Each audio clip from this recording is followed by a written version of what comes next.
Hello, everyone, and welcome to Spotlight on Solitary, a two-week project that includes daily panels with experts in incarceration and prison law from across the country.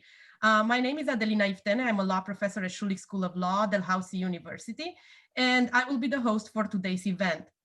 Today's event is focused on the various forms of segregation and solitary confinement utilized in provincial and federal prisons in Nova Scotia, as well as the work that organizations and advocates have done in fighting against this. I'm joined today by representatives of two community organizations, Elizabeth Fry Mainland and the East Coast Prison Justice Society, both of which have been instrumental in advancing prisoners' rights in the province. The representatives are Sheila Wildeman, who's a law professor at Schulich School of Law, an expert in administrative law and mental health law, and the co-chair of East Coast Prison Justice Society. Harry Critchley, who's the co-chair of East Coast Prison Justice Society and a law student at Schulich School of Law. Claire McNeil, a lawyer with the Dalhousie Legal Aid Clinic and a member of East Coast Prison Justice Society.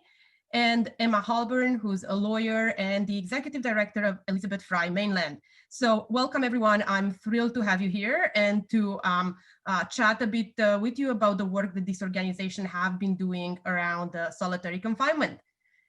So I'm gonna kick everything off by asking if you could please chat a bit, tell me a bit about the your organizations, the work that the organizations have been doing generally, and on solitary confinement, sort of to give our audience a bit of an understanding of who we are. Sure, Adelina, I'd be happy to talk, just to give a little brief introduction to East Coast Prison Justice. So East Coast Prison Justice is a group that's been around for about 4 years now. And we're a sort of umbrella organization of advocates and representatives from different community organizations who are concerned to advance the issue of prisoners' rights in Atlantic Canada. And we do that by a number of different means, right? So we engage in a number of advocacy projects, and I'll talk about some of them. We do quite a lot of legal education and law reform work. And then we also engage in policy reform as well. And we do so in a couple of thematic areas. So obviously our first and kind of most important area is in and around the issues of provincial jails and federal prisons. But then we also, especially in the last couple of years, have taken on much more work around police and police accountability in Nova Scotia. And finally, we've also historically done quite a bit of work around the issue of accountability for deaths in custody. So in terms of our work in and around jails and prisons, we've been tremendously involved primarily through Professor Sheila Wildeman, our co-chair, in advocacy, from the onset of COVID, right, to ensure that the provincial jails responded adequately to the concerns caused by COVID, and particularly doing so by means of not increased lockdowns and restrictions within the facilities, but instead by decarceration. So we were very proud that Professor Wildeman, together with a number of other civil society groups and advocates, played a really instrumental role in reducing the numbers in our jail and in working with the Crowns, Department of Justice, the courts, to really drastically reduce both the number of people in sentence custody and on remand. And we saw that about 40% of that population was able to be decarcerated effectively. That was really a really tremendous achievement. Outside of COVID specifically, East Coast Prison Justice tries to work to promote accountability and the rule of law in provincial jails, primarily through our monitoring project. So that's an initiative where it's based actually on a comparable initiative of the Elizabeth Fry Society, where members of our society on a periodic basis go into different men's provincial facilities, meet with incarcerated people there, talk to them about any concerns that they have, and then produce written records of those concerns to share with management for the purpose of trying to address issues that people are experiencing. So that's a project that took a number of years for us to develop together with the Department of Justice, ultimately resulting in an MOU in 2018, and one that we launched in 2019. So we're very lucky to have had that project start. And unfortunately, we had to shift gears a little bit with COVID. Now we've done a lot to operate a phone line, a free phone service that people at the facility can call into, talk to us about any concerns, and then we'll try and do advocacy on a sort of systemic level on their behalf. So that's some of the work that East Coast Prison Justice has done, mainly in and around the jails. And if maybe there's a little more time later, I'll come back and talk about some of our other work and its implications for COVID and around police and police accountability in the province. Excellent. Thank you very much, Harry. Emma, could you talk a bit about the work that IFRI has been doing here in the province? Sure, thanks. Hi, everyone. So IFRI Mainland, the Elizabeth Fry Society of Mainland Nova Scotia, is one of 27 Elizabeth Frys across Canada. And we are all affiliated with the umbrella organization of the Canadian Association of Elizabeth Fry Societies. We work in 3 core areas. We work in housing, and so we run a house for women who are reintegrating following a period of incarceration. And then we also help people to find housing in the community. We do quite a bit of work around a variety of types of programming, so employment support programming, personal development programming, a range of different programming options.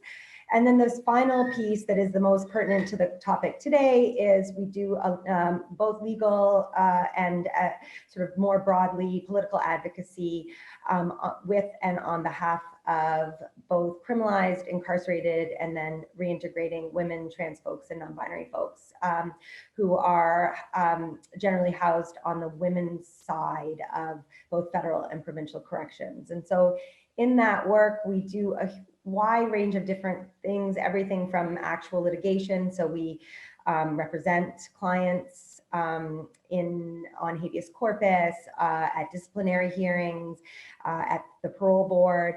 We do a monitoring project where we monitor the conditions of confinement, and we document that for the correctional investigator, for the ombuds folks, for the Human Rights Commission. And then we also do sort of individual and systemic level advocacy within the prisons to fight for the rights of those who are incarcerated. So that's sort of the work in a nutshell. I think that covers everything for today.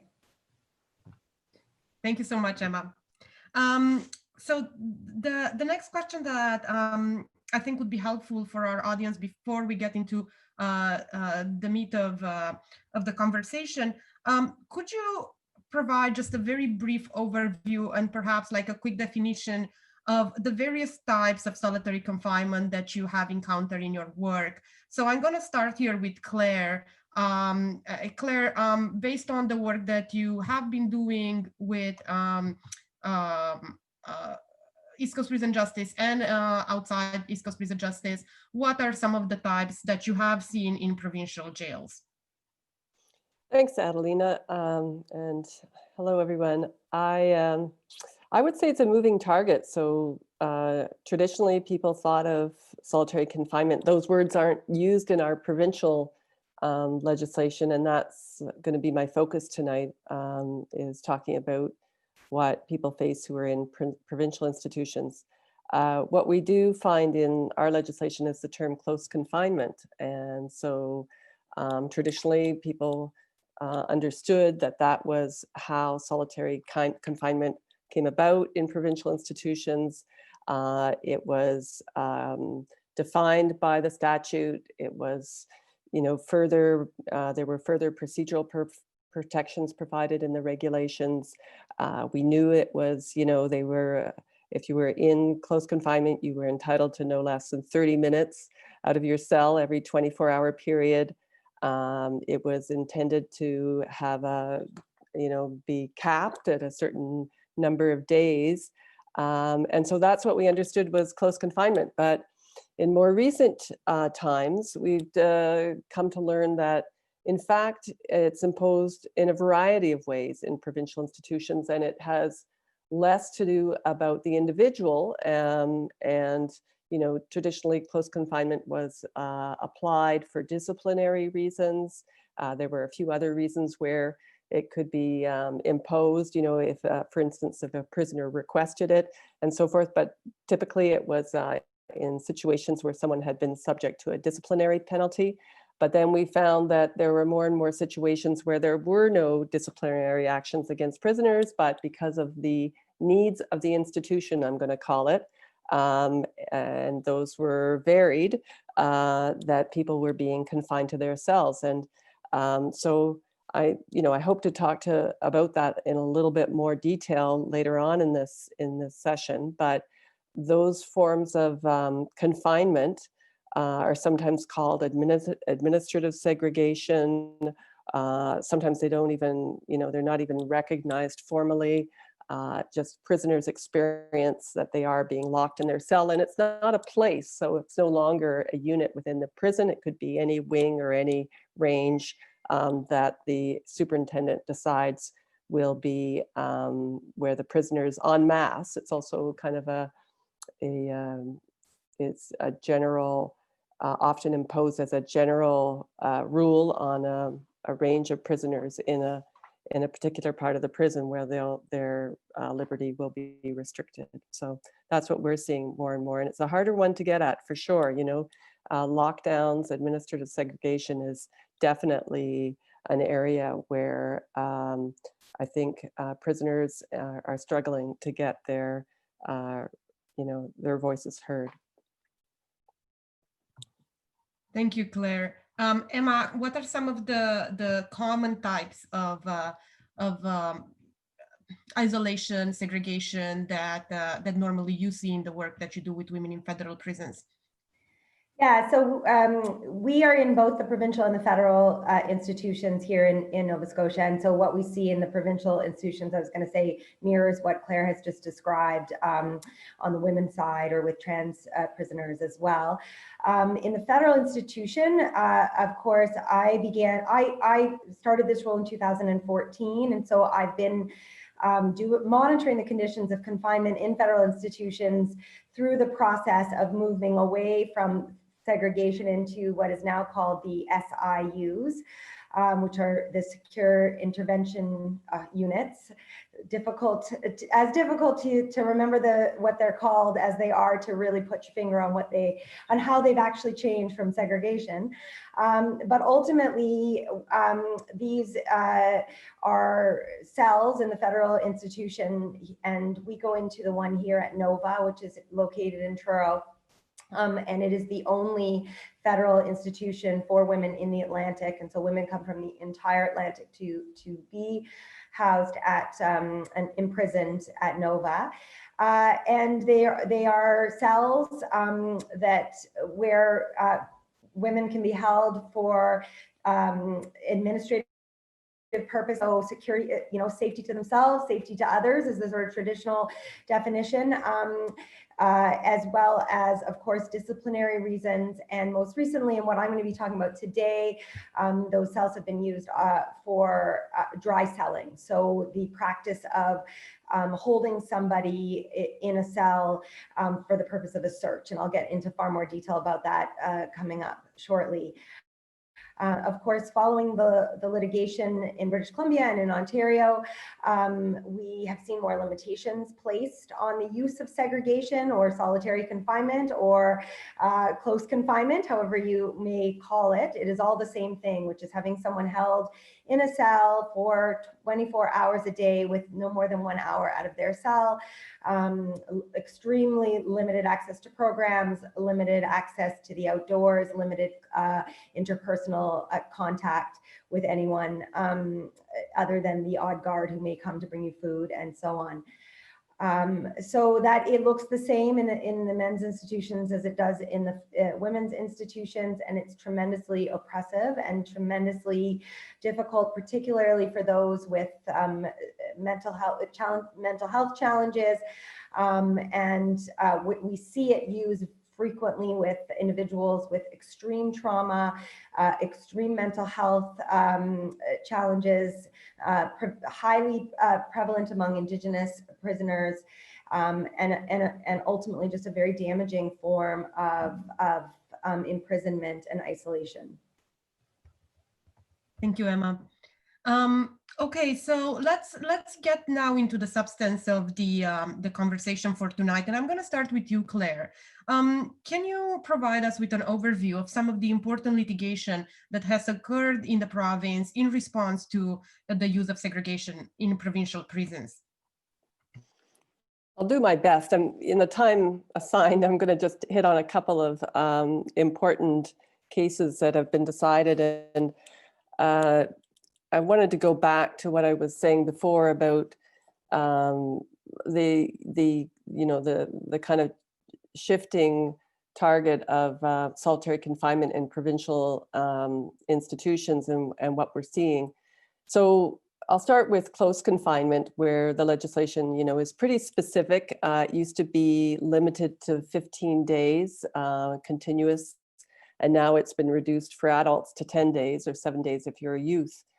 But what you see when you read the fine print in the legislation is that can be extended if the superintendent wants it to be, as long as they get permission from the executive director. And there's really no process that a prisoner would be made aware of if that permission was sought. So recently, our Court of Appeal rendered a decision in a case brought by Maurice Pratt, where he was held in isolation, segregation, solitary confinement, actually in the close confinement unit of the prison here in Burnside, which is in Halifax. And he didn't have any notice of why he was being held beyond the 10 days.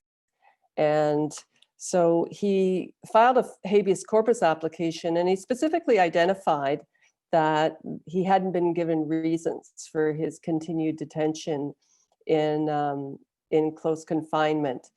He had spent 10 days there where he knew why he was there. It was for disciplinary reasons, and fairly minor disciplinary reasons, like originally sending a birthday card to one of the prison guards.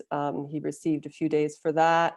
And then while in his cell, he covered the camera in the cell, which was also against the rules, and received further time in segregation for that. But when the 10 days were up, he expected to be released and wasn't. And it was at that point that he filed his habeas corpus application. So by the time he got to court, he'd actually been in segregation for in solitary confinement. And that is, 23 and a half hours every 20, in his cell. He'd been in for over 20 days, and the court he didn't have representation, which was difficult for him, and basically the court dismissed his application, saying that it was moot. And when the Court of Appeal had a chance to review that, they said that was entirely wrong, that he was still being deprived of his liberty. He was still in segregation and solitary confinement and should have received a full hearing. So that was an important precedent, because a lot of times we do see prisoners coming to court and having their claims rejected unfairly for reasons like mootness. And for those of you who don't know about mootness, it's a principle that says if there's no longer an issue between the parties, a live issue, that the court has the discretion to not to hear an application. The Crown had come in that case of Pratt and said, well, he knows very well why he's there, but they were referring to the 10 days, and they didn't actually address the fact that he'd been held beyond the disciplinary punishment that had been imposed. So the court was pretty critical of that. The issue is, for people in close confinement is that there is a real difficulty in getting access to legal representation or legal advice, and it's kind of a gray area in Nova Scotia. Certainly, we have a system here offered through Nova Scotia Legal Aid, where they have the discretion to provide legal assistance in these types of cases, but as a matter of policy, they haven't done it, with a certain exceptions in some recent cases where lawyers have specifically asked for funding to do certain habeas corpus cases and received it. So the difficulty from my point of view is we don't see people in prison pushing from the ground up by making more applications to Nova Scotia Legal Aid, by appealing their refusals, by making it clear when they go to court on habeas applications that they want legal counsel, telling the judges at the first opportunity that that's important to them to get access to legal counsel. We see it again and again in these cases that get dismissed, that the lack of legal counsel is really working against people. And so it's really encouraging to see that EFRI has now got some lawyers on the ground who are doing cases and really trying to advocate on behalf of women prisoners. And you know, there are some in this community too that are working on it as well. So people who are self-represented on habeas applications don't have a lot of success. I don't know, am I running out of time, Adelina? Is this a good time for me to just talk about the other side of it, the administrative segregation? That's okay, all right. So it's really hard when you're self-represented. Lots of times people don't get reasons, they don't get proper disclosure from the correctional authorities to know what errors were made. So, you know, it's there could be procedural errors there that could make the difference between winning and losing. And if you don't have representation and you don't know what the substance of those errors are, then it gets really difficult. However, you know, there have been some successes, and one of them, I think I mentioned that we see more and more that institutions, provincial institutions, are taking away people's liberty. And thank you to Emma for describing what exactly solitary confinement is. But one of the first recognitions that solitary confinement was not a place, but a condition, was in a case from 2015 brought by Dylan Gogan when he was at the Halifax Correctional Facility again. And in that facility, unbeknownst to anybody, they had decided that prisoners like Dylan who had received a federal sentence but were still in a provincial institution because they were waiting to have other matters dealt with in local courts, would essentially be subject to solitary confinement while they were in those facilities. And you know, if it's really the getting at the reasons for why Dylan was in that situation took some doing, and it took a judge who really pressed the Crown to provide the authority, the legal authority for holding not just Dylan, but a number of prisoners who were in the same position as he was in conditions that amounted to solitary confinement. You know, the Crown basically argued that there was no authority in the court to review the conditions because Mr. Gogan was not in close confinement, and the court utterly rejected that and said that it wasn't limited to a place. It really, their jurisdiction derived from, as we know, the deprivation of liberty. So it was an important case because the Crown's characterization of what was going on was challenged, and they were, you know, they had suggested that these were operational matters that should be outside the jurisdiction of the court, that the court should be deferential to decisions of correctional authorities, and the court didn't buy it and pushed the government, who ultimately came up with and disclosed to the court a couple of emails that had gone back and forth that identified that this was what was going on, that they had decided to place this group of prisoners in solitary confinement for no wrongdoing on their part, simply as a matter of administrative convenience. So the judge in that case found that the government policy was unreasonable and ordered that the prisoners should be released. And many of those prisoners had been held for many, many months continuously in those conditions of solitary confinement. So there is a class action, I should say, going on right now in Nova Scotia to challenge some of these deprivations, so this solitary confinement that's been occurring here. And prisoners have been encouraged to contact I think it's the law firm of Mike Dahl locally, who's bringing those claims forward on behalf of the class of prisoners who were deprived of their liberty for more than 15 days. So that was the limit in those at that time. So, you know, there's lots of scope there on habeas corpus applications to challenge deprivations of liberty, both on the question of fairness and whether the procedural requirements have met, and as well as we see in that case of Gauguin on the basis of reasonableness. So this is was an important step forward. But more recently we've seen that this segregation, this form of isolation and removal of privileges that's happening outside of statutorily defined close confinement rules seems to be growing. Provincial prisons seem to be increasingly using lockdowns, and sometimes people refer to it as administrative segregation. These are all, examples of prisons taking away people's liberty for non-disciplinary reasons. And it's shifting in terms of, what are the on any given day, what amount of time are people entitled to outside of their cells? Are they, are programs available like quite outside of the COVID measures that we've been experiencing for the last 6 months? This has been something that's been going on for some years. It's, prisoners definitely, we don't know the reason why. Prisoners definitely see it happening regularly as a function of understaffing. But we know from the Gauguin cases that it can happen for all kinds of administrative reasons.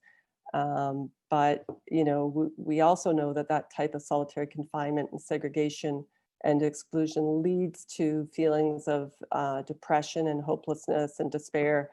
And, I think that it really increases the level of self-harm and violence in these places. And so it's really a vicious circle, I think, that we're seeing going on in provincial prisons. And I think that the courts don't really have a good handle on how to address it when it is brought to their attention in situations where there isn't legal counsel involved, because the precedent just isn't clear on these ones. So, that's the challenge for us moving forward. Excellent. Thank you so much, Claire, for that. Moving on, we have seen very much connected in a way to what Claire has said. We have noticed during the pandemic an increase in these alternative forms of isolation that are not necessarily shaped or defined as solitary confinement or close confinement. And in fact, during the pandemic, the isolation of prisoners has increased across the country, both in federal and provincial prisons. So I'm gonna ask you, Harry, now if you can tell us a bit about how this form of isolation, the quarantine on account of the pandemic, look like in provincial jails in Nova Scotia.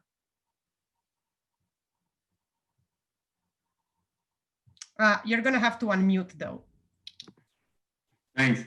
Thanks a lot, Adelina. And I just want to say, before I get into talking about quarantine range and lockdowns vis-a-vis COVID, I want to echo what Claire said, in that the issues around deprivation of liberty and the use of lockdowns in our provincial jails have definitely become, I would say, more acute since the onset of COVID, but they definitely were not caused by COVID. The issue of lockdowns is one that has gone on for many, many years in our provincial jails. I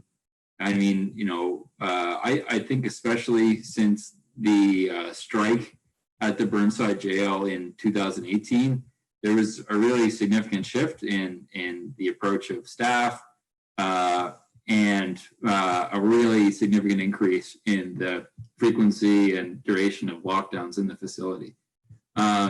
So I will note that for the purposes of our monitoring project, where we speak to people who are in prison and they talk to us about their issues that they're experiencing, the single most common issue that we hear about, both pre and post-COVID, is the issue of lockdowns. So people feeling as though they're being confined to their cell for too long, and then the kind of antecedent problems associated with that, right? So when people are only permitted 2 hours a day out of cell, it becomes very, very, very difficult to contact your lawyer, especially if you're on a pretrial detention. And that becomes especially challenging where, you know, the 2 hours out of cell that you get don't line up with the time in which your lawyer might be available. So concerns like that. And then other things, and another major issue that we fight with the facilities quite a lot around is unfortunately the issue of basic hygiene and cleanliness in the facilities. We regularly hear very significant issues around the cleanliness of various units in the facility. So whether that be the admissions and discharge area, so the location in the jail where people are brought for processing when they're first brought into the facility, the closed confinement unit, the health segregation unit. We've heard reports of feces on the walls, blood, absolute filth in these spaces.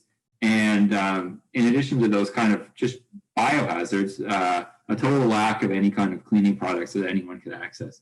And so that's obviously a serious concern. It's one that's preceded COVID, but it's one that's become particularly relevant since then. The other one I will note as well, associated with lockdowns, is limited time outdoors. I spoke to a guy a couple months ago who had told me that he hadn't been allowed outside in over 4 months. And, you know, that's despite the fact that under the Act, people are supposed to be offered at least 30 minutes outside every day. So just to stress, as Claire did, that these issues weren't caused by COVID. They didn't start with COVID. But since the onset of COVID, we did notice something that was quite disturbing and that we tried to call attention to, which was that ostensibly under the guidance of public health, the facilities developed a new intake protocol for people who were coming into the facility, where after kind of an initial 24 hours in the admissions and discharge area, they were being moved to what was being called the quarantine range. So this was a range in the facility where people were being subjected to really, really extensive lockdowns for a 14-day period before then being moved on to another range within the facility. The concerns that we heard from prisoners who had spent time in the quarantine range were disturbing, but also disturbing the uniform. No one who was on such a range was permitted to have any time outside. They were never provided with any kind of clear explanation as to why it was that despite having had a negative COVID test, you know, in the admissions area, they were required to quarantine, you know, on such restricted conditions for the 2-week period. And nor were they even provided with the opportunity to speak and get an explanation from either correctional staff or health authority staff. So this was a concern that was brought to our attention really for the first time in July, but that got, you know, repeated over the course of the summer to the point where at the end of August, we sent an urgent communication to the Director of Correctional Service together with the Human Rights Commission and the Deputy Minister of Justice, raising our concerns about this space and the protocols around intake in the facilities. And particularly around the fact that there didn't seem to be any publicly available policies around how this intake process was supposed to occur. So what the safeguards were to ensure that people's liberty wasn't being unduly restricted. I would say that the response that we received from the Department of Justice was tremendously insufficient. And in effect, they tried to justify what they were doing on the basis of public health guidelines. A number of our kind of colleagues, people who are associated with East Coast Prison Justice, have a medical background or even have some involvement with public health. And they were quite skeptical about the extent to which public health would be authorizing or advising on such extensive restrictions on liberty and such limited time outdoors. But unfortunately, that's not an issue that at this time we've been able to address. And it's one that I think is consistent with the conditions of confinement that incarcerated people are experiencing really around the country, where ostensibly under the stress associated with COVID and the need to take public health measures, which really are valid in a congregate living environment like a jail, increasingly restrictive measures are being implemented. So it's definitely a concern for us, and it's one that we continue to try and work with, for instance, the Nova Scotia Human Rights Commission and with the facilities to address. And most importantly, in service of trying to better provide a voice for incarcerated people and to promote accountability. It's also the reason that we're actively working with corrections and with public health to try and re-enter the facilities and engage in our monitoring in a face-to-face way.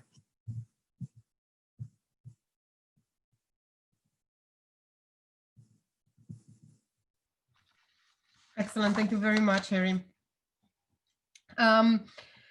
Okay, so Sheila, I would like to hear from you a bit about the issue of mental health isolation, because this is often a matter that's neglected in conversations about solitary confinement, and yet it is very prevalent and has very serious consequences on the well-being of individuals, and is often not subjected to the same restrictions that apply to solitary confinement. So I would be interested to hear your perspective a bit on the use and the issues that arise out of this form of isolation. Thanks, Adelina, and thanks for bringing us all together on this. So you've asked me about mental health isolation or mental health segregation, and I want to think about a few different sites at which this occurs, both here in our province in Nova Scotia and beyond, and both in the federal incarceration context and to the extent that I have knowledge about this provincially. And I want not to forget a really important site for us to always be keeping in mind, which is the forensic mental health or forensic detention context. So at the Prison Law Conference that Adelina organized in the fall of 2018, where many of us managed to come together and we were thinking ahead to some of these questions of what might happen should the solitary confinement litigation succeed. I gave a paper that was called Disabling Solitary. And in that paper, I made some predictions, and they were fairly dire and dismal. And now I'm thinking back as to what came to fruition and what is still undetermined. And those predictions went to the concern that even success in the litigation challenging administrative segregation could have some downsides or some dark sides. And I actually was including in this also some of the spin-off effects from the success or relative success in achieving a settlement in the important human rights litigation in Ontario in the Yan case. So I was worried about what I would call perverse unintended effects of success. And the worry was that by not naming and clarifying the harms done in spaces that are constructed or presented as clinical or as spaces of mental health therapy, not constructing or naming these spaces as also spaces of potential and actual and ongoing illegal confinement or solitary confinement, could legitimize those spaces in problematic ways and kind of add to a certain form of deference that you might say is layered on to the deference that we already see conveyed to correctional authorities around matters of security and safety. And that extra layer of deference is one to medical or clinical authority. So what I want to do is just describe some of the spaces in which I see those concerns about, if not legitimation, then continuing invisibilization of some of these spaces of mental health segregation. But I also want to say that I see the potential, and in part it's a potential that's been unlocked by the solitary confinement or administrative segregation litigation. And that potential is to start shining more of a critical light on these other spaces of so-called therapeutic care. So a couple things, just to start, the staggering levels of mental health conditions or diagnoses among folks who are subject to incarceration, both provincially and federally. We have the strongest data, such as it is in the federal context. So 2013 CSC study found that about 40% of men incarcerated federally had a major mental health diagnosis, about 40 to 60% of them in that study, antisocial personality disorder. Among women, a 2018 study found an even higher prevalence, with about 80% of those women meeting criteria for a current mental disorder. And among Indigenous women, the rate was 96%. The Office of the Federal Correctional Investigator reported in 2015 that 30% of federally sentenced women had previously been hospitalized for psychiatric reasons, and 60% were using prescribed psychotropic medications at that time. And I like to move very quickly after citing those kinds of stats, which move us into a kind of clinical diagnostic space. I like to cite very quickly some background facts about social power and social determinants of health, including mental health. So a recent study indicated that over 65% of women and around 35% of men incarcerated in Canada had experienced abuse as a child, and 50% of women and 22% of men surveyed had experienced sexual abuse. 15 to 20% of Indigenous prisoners in the federal system had attended residential schools. And while Indigenous and racialized and poor children are starkly overrepresented in foster care, we see a kind of mirroring of that, as incarcerated populations are in turn disproportionately comprised of persons raised in foster care. So we know well that Canadian prisoners are disproportionately racialized and Indigenous, with the stats of 30% of prisoners Indigenous to 40% of federally sentenced women are Indigenous. Prisoners are disproportionately subject to marginalization, dispossession, material deprivation, and all that implies poverty, homelessness, truncated education and employment opportunities, discrimination, family separation, violence. So all this is the background to the so-called, high mental health condition prevalence in our correctional systems. And I say that, and I think it's really important to say, because it forces us to reckon with what you might call the upstream determinants. And I know that those of us, tuned into these conversations are always trying to think back to those upstream determinants of incarceration and determinants of seclusion and use of solitary confinement, where, for instance, a person is identified as a high risk or high needs prisoner. And that's the background to the spaces that I want now just briefly to consider. Starting with some spaces in the federal prison context. So we should start with mental health observation. So segregation used on the auspices of mental health observation encompasses the kind of situation that Ashley Smith was in when she died. So she was under observation for suicide watch and watch for self-harm. And that kind of observation was formalized in a CSC policy, CD 843, which continues to exist and continues to be applied as I understand it. So this is a form of, again, mental health observation in isolation, reserved for persons deemed at elevated or imminent risk for suicide, persons actively engaged in self-injurious behavior, and persons identified by a healthcare professional as having a serious mental illness with significant impairment.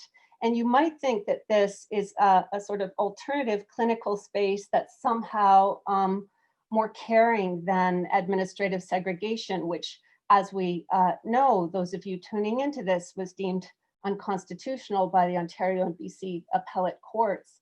But it's just not. So placement is preceded by a strip search. If you're on high watch, you don't get your personal items. If you're on modified watch, it's discretionary. You have a right to a daily change of your security gown, but not a right to a shower. You're under constant surveillance by a security camera. You're entitled to a mattress unless you're deemed of risk of using it self-injuriously, in which case you just sleep on that thin blanket on a concrete slab. And you also have very few, if any, real procedural protections under this policy. So again, it's a therapeutic space. It's not structured as a legal or adversarial space. You're given under the policy the opportunity to provide input into your placement plan. You're given the right to be informed of the reason for your placement, which is actually a stroke above what Claire was describing of provincial persons subject to administrative segregation in Nova Scotia, at least as has been described in some recent cases. You're given the right to be informed of the reason for the placement and given reasonable access to relevant documentation, but you have no right to counsel. There's no duty on authorities to facilitate access to counsel. You're allowed an advocate who's defined in the policy as a person who, in the opinion of the institutional head, is acting or will act in the best interest of the inmate. And there's a review process, but the review process involves folks up the command chain in the mental health, correctional mental health sphere, and there's no right for the individual or their advocate to participate. So that's kind of the first space, mental health observation. Just really quickly, a few others, because I know we've got to move on. What are the alternatives to this space that, you know, is one of the key, I suppose, mirroring spaces to administrative segregation? And there's a few. In the federal context, if you're a man and you're deemed highest risk, you might be transferred to a special handling unit, or you might be transferred to one of 5 regional treatment centers.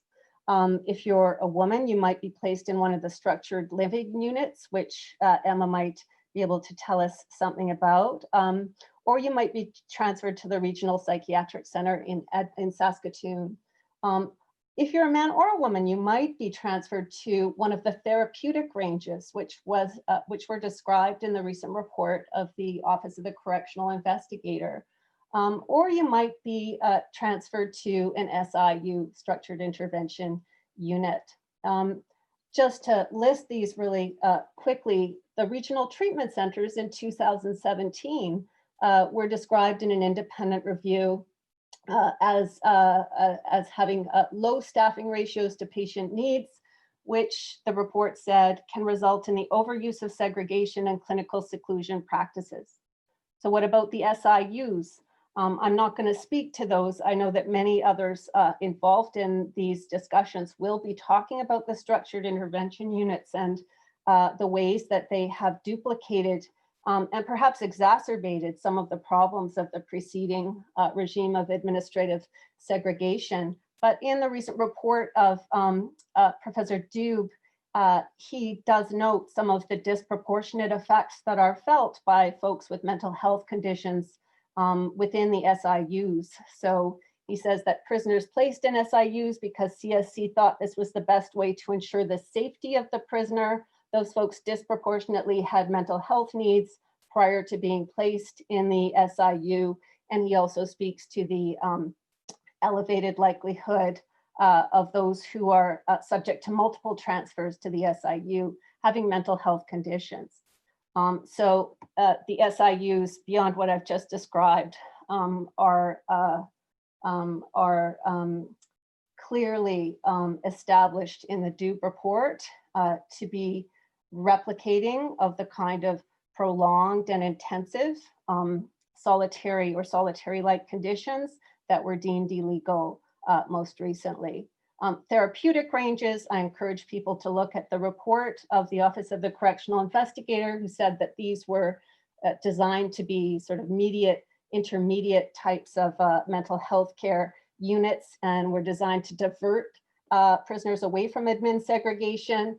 But the correctional investigator notes a number of important critiques, including the length of time that people are spending in their cells, often with a single hour out, whether that's because the person is themselves, saying they don't want to leave the cell. And the correctional investigator asked the very important question of why, and also observes the fact that these ranges, including at the Atlantic Institution and Renouse nearby, where we are at this time, have the look and feel of prisons and not of clinical sites. And I think I'm going to wind it up just with mention of a couple other sites. Civil Hospital, which tends to be depicted as the better alternative or the better place to these places that I've been describing. But I would just like to, I guess, make a plug for folks to consider the continuing practices of segregation or seclusion, as it's often called, both in civil hospital contexts and the last context I was going to speak to, forensic mental health contexts. And in the civil hospitals in particular, the procedural protections where one is subject to something akin to what we've been calling administrative segregation are so thin as to be non-existent in all of the provinces. So I'm going to leave it at that. Thanks, Adelina. Thank you very much, Sheila. And last but not least, I am going to invite Emma up to talk a bit about the litigation that Elizabeth Fry has been involved in these days regarding the use of dry cells. So I would be interested in hearing, and I think so would our audience, about what the dry cells are, what are the issues that they raise, and what are the points raised by the case that you're currently involved in. Thanks, Adelina. Yes, so dry cell. And thanks to all my panelists for such an incredible overview of the ways in which solitary confinement can impact the lives of prisoners. So what is a dry cell? A dry cell is a highly, highly restricted form of solitary confinement. It is situated under the Corrections and Conditional Release Act in the federal legal infrastructure at Section 51B, and it was importantly left out in many ways of much of the litigation around a solitary confinement recently, and the findings that solitary confinement was unconstitutional under the two major cases in BCCLA and CCLA, in part, I think, because it is situated in the part of the act under searches. So our correctional authorities actually see dry cell as a form of a search. And so let me kind of back that up and tell you what it is. So ultimately, when there's correctional authorities suspect that someone is bringing contraband into the institution, they will hold that person in a cell for a lengthy period of time, and I'll get into that in a moment, under the expectation that they will expel, that the prisoner will expel that contraband. The cell has the lights on 24/7. They are watched and monitored, the prisoner behind a glass wall, by up to 3 people at all times, 24/7. They have absolutely no access to outside, no access to any other contact. They're watched while sleeping, watched while bathing, watched while going to the bathroom. And one of the sort of key factors of a dry cell is a toilet that has no plumbing gets brought in, and in fact the prisoner has to go to the bathroom with their hands held up in the air like this to be observed the entire time they're using the bathroom. It's horrific and tremendously disabling for people to have to go through that. And it is structured and not secure intervention unit. I lose that term all the time, but yes, the one important difference is in the SIUs, as they're currently configured in the federal institutions, there are pages upon pages of procedural practice and sort of fairness built in theory anyway, into the way in which these sort of safeguards are put into how the SIUs are, how one is supposed to be treated when in an SIU. And of course, that comes directly from the recent litigation and the recognition that the use of segregation beyond 15 days is unconstitutional. That doesn't exist in the context of a dry cell. There's basically, there's extremely limited procedural safeguards, and there is no time limit. So one can be held in a dry cell for an unlimited period of time. So this brings us to our recent case. And so I would be remiss to even discuss the words dry cell without talking and giving incredible credit to Lisa Adams, who is my client, my friend, and a tremendous hero, is currently incarcerated at Nova. Otherwise, I would have her here telling you, one, about her experience and also explaining the law, because in fact, she is incredible in terms of her own analysis of both her lived experience and what needs to be done to make changes in this area. But Lisa Adams was held in a dry cell for 16 days at Nova Institution in May of this year. She was held in the dry cell after being out on day parole and having her day parole suspended because she was using methamphetamines in the community. Now, Lisa is a meth addict. She's been a meth addict for more than a decade. She struggles with significant mental illness and tremendous trauma, and has sort of self-medicated, those would be her words, with meth when she, from a number of years ago, and that has been a very challenging part of her life.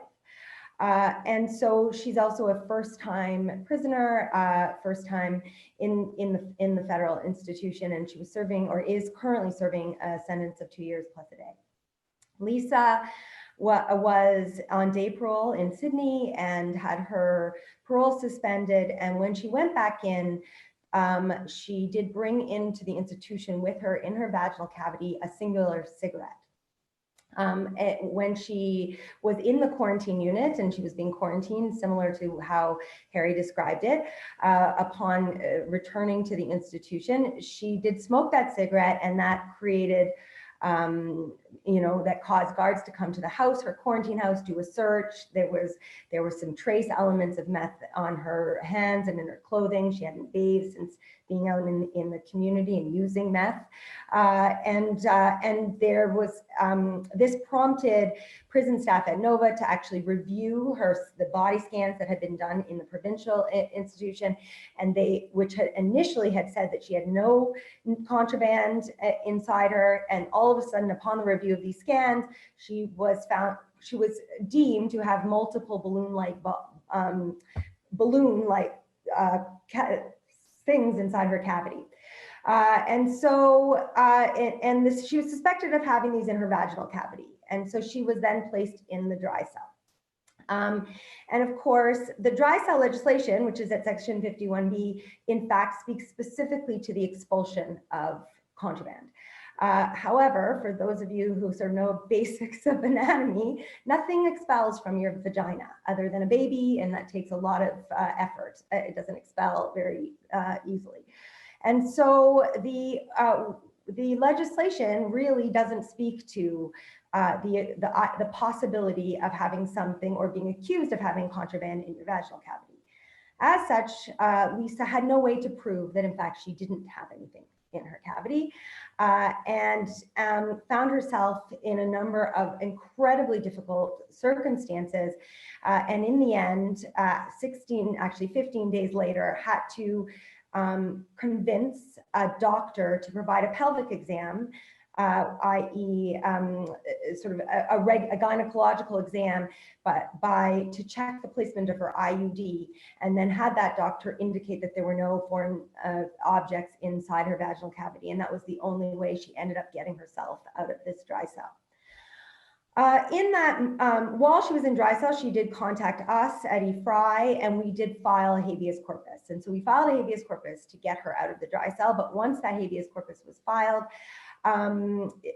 even when she got out of the dry cell, and the issue of her liberty restrictions became moot, which is what habeas, this is a presentation for another day, but for those of you who aren't super familiar with habeas, you need to be able to identify that there's been a deprivation of your residual liberty rights. And so while she was in the dry cell, her residual liberties were deprived. However, once she came out, that became moot. But this was a significant enough issue that we continued with the habeas despite mootness.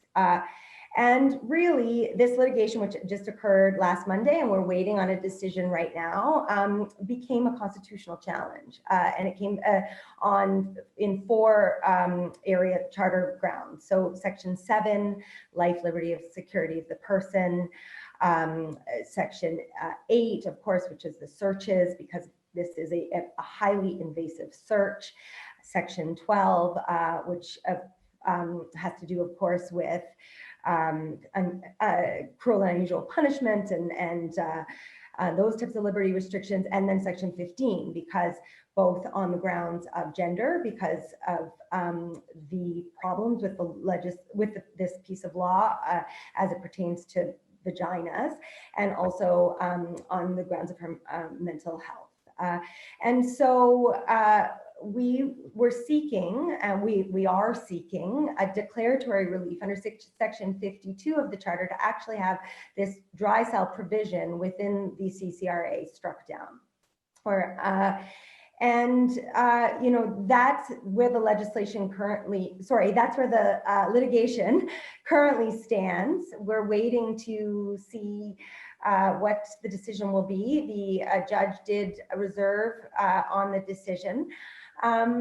Interestingly, the lawyer for the federal government, their primary argument was that this type of remedy, sort of declaratory relief, was not available through habeas corpus, and that it required a constitutional challenge, and that we were to we should have litigated by way of a constitutional challenge rather than by way of a habeas corpus. So that remains to be seen. We sort of see that as a technicality argument, and one that really doesn't get to the meat of the lack of constitutionality of this particular section of the CCRA. And that will remain to be seen. So thank you. I see Adelina here, so I tried to capture that in very quickly, but lots more potential litigation in the areas of dry cell. The only one thing I will add is that dry cells have been, for over a decade, the correctional investigator has been identifying dry cell as a huge area of where restrictions are rampant violations, and has made a request for a limit of 72 hours. And so we'll see if politicians will listen to that as well. That's everything. Thanks. Thank you so much, Emma. This has been such a rich discussion with all 4 panelists, and I'm sorry we do not have more time, because obviously this is just scratching the surface of some of the issues related to isolation and forms of isolation. Of course, there are 2 full weeks ahead, so this is just the beginning of the Spotlight on Solitary. I would like to ask in conclusion if any of our panelists have any thoughts regarding future directions moving forward, whether for the government or for the individual that wish to be informed or to be involved in pressing the government to produce any kind of changes to the issues that we discussed today. So maybe I'm going to invite Sheila on behalf of East Coast Prison Justice, if you have, Sheila, any thoughts on that very briefly? Sure, very, very quickly. And so I suppose 2 things. One is from the side of advocates as well as academics, and that's the theme of coalition and really solidarity. So both Claire's presentation and her work that she's done with prisoners seeking to assert their rights through habeas corpus, and Emma's presentation and the kinds of close work that she's done through EFRI with women subject to incarceration, reminds me, at least, of the need to cross lines of all sorts in order to accomplish the kind of the massive transformational work that's required, not just to resolve individual cases or spaces of solitary confinement, which I think, one of the messages that I've heard tonight is that these spaces continue to shift as the pressure sort of is taken off of one space and it moves to another, and then another, and that need to reach to the underlying conditions and to listen to, as Emma said, the voices of experience, folks who both have the experience of incarceration, but also the experience of what it would mean to be supported and to be provided with meaningful alternatives. I mean, beyond that, I think we've got lots to talk about around decriminalization of substance use and moving to a public health approach to so many of the kinds of behaviors that are now criminalized, along with whole populations. So massive work. I'd just stop there and see if anyone else wants to add anything. Excellent, thank you very much, Sheila. Any final thoughts on behalf of IFRI, perhaps, Emma? Only that, this is essential work. In some ways, we're just scratching the surface here. There are more, multiple more violations that are occurring every day in our prisons and in our jails. And I echo many of what the words that Sheila brought in terms of working with and on behalf of some phenomenal advocates, both within our jails and out in the community now. And it's exciting to have this opportunity. So thanks for inviting IFRI to this panel and for being with my phenomenal colleagues here in the Maritimes doing such important work. Thank you so much to everyone who's been involved in the discussion tonight, Emma, Sheila, Harry, and Claire. And of course, these are just 4 of some of our finalists doing the work here for prison justice and social justice. There are many more that you will see on various panels throughout the 2 weeks. Hopefully you're going to be able to see as many of the panels as possible. Thank you so much for joining us today.